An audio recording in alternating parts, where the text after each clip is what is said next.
నాకు మళ్లీ జన్మ అనేది ఉంటే కుప్పం ముద్దు బిడ్డగానే పుడతాను, మీ సేవ కోసమే ఉంటాను.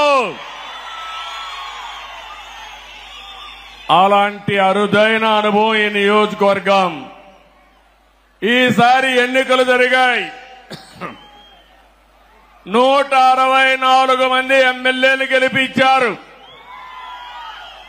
వైఎస్ఆర్ కాంగ్రెస్ పార్టీని చిత్తుగా ఓడించారు.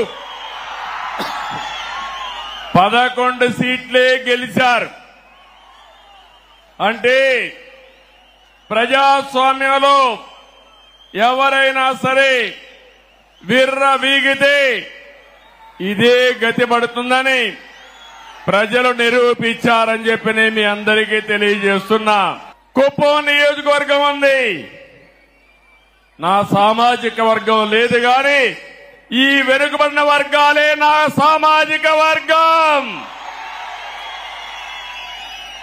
40 ఏళ్లుగా గెలిపిస్తున్నారు.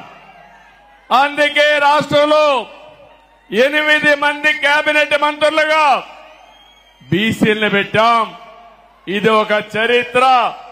24 మందికి 8 మంది బీసీలు ఉండడం చరిత్ర అని చెప్పి కూడా నేను మీకు తెలియజేస్తున్నా.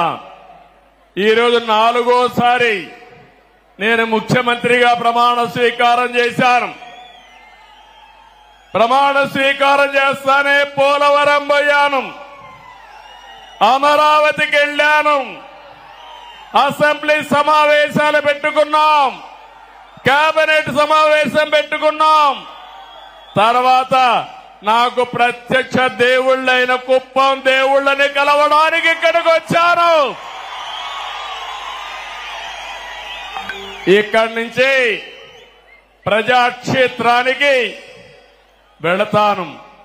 వెళ్లే ముందు మీ ఆశీస్సులు తీసుకోవాలని, మీ అందరితో కలిసి మాట్లాడాలని, మిమ్మల్ని చూడాలనే ఉద్దేశంతోనే నేను ఇక్కడికి వచ్చాను. నేను ఈరోజు ఒకే ఒక విషయం మీ అందరికీ విజ్ఞప్తి చేస్తున్నాను. నేను మీకు రుణపడి ఉన్నాను. 5 ఏళ్లలో మీ రుణం తీర్చుకుంటానని మరొక్కసారి మీ అందరికీ హామీ ఇస్తున్నా, వాగ్దానం ఇస్తున్నా. అన్ని విధాలా అభివృద్ధి చేస్తాను.